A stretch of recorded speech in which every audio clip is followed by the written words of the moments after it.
The worst race riots since those 2 years ago in the Watts section of Los Angeles rocked New Jersey's largest city, Newark, for 5 consecutive days and nights. At least 24 persons are killed, more than 1,800 wounded, some 1,400 arrested. This is my film, Niko Newark. It's about me growing up in Newark as a kid in the 60s during the riots. Basically the people that hung out in the diner, whether they were crooked cops or gangsters or prostitutes, they were my family. And we were all listening to Motown on the jukebox together, and it was all good times until it went bad. This is Joseph Emmel, and I play Cookie in Niko Newark. Cookie had a huge impact on Nick, especially talking with the real Nick. He said that Cookie was almost like an uncle to him.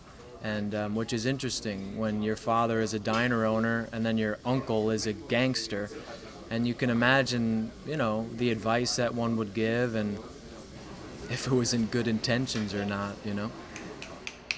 My name is Giovanni Zuino. I'm playing Vito, the Italian Newark police officer. Vito's character as a police officer represents an issue where he may not have understood what was going on, understood people. He had a bad attitude. He definitely didn't treat people right. Finding the heart of the story, which we find ourselves following Nick, the son of a Greek immigrant, and Arty, the African-American kid from the nearby projects. So really discovering and seeing that bond that they create in this time and trying to answer the question of how does something like that survive in a time that we find ourselves in 1967. And then we go to dining room. Nick, Lloyd, and Dimitri wait for the mob to attack. Yeah, that's the window scene. Yeah. Okay. I decided to take on this directorial role, given my background in producing African-American focused stories and segments that have ties to our history. I think what makes this unique, or actually offers a hook to our audience, is that this is a story that's really being told or experienced through the eyes of kids.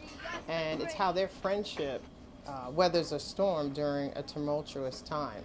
And I think that adults perhaps are more likely to sit back and hear this story because so often children are surrounded by some unfortunate situation, and they still find a way to carry out their relationships because they're kids.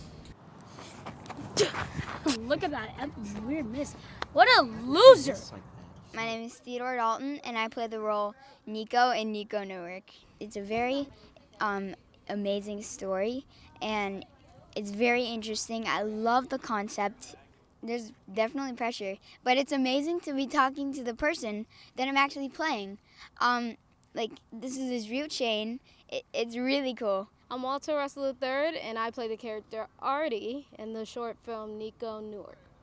I think this film is very important because it really shows what happened in the past and how some of it still does happen in the present, and how we need to find a way to stop it.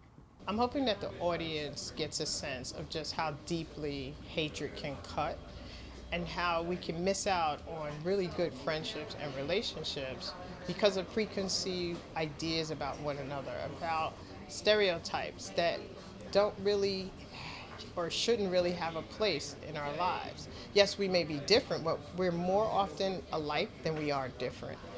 And I think so often we can learn from our youth. And Niko Newark does that. Because of widespread looting, 8 emergency food centers are set up to supply milk, bread, and cereal to besieged and terrorized residents. Looters arrested by National Guardsmen are dealt with swiftly. A 10 p.m. to 6 a.m. curfew is clamped on fully 1/3 of Newark. While Newark struggles to restore peace and order, the racial bitterness spreads to 4 nearby suburban towns, where a policeman is beaten to death, guns are stolen, looting and violence are reported. New Jersey, a state under siege.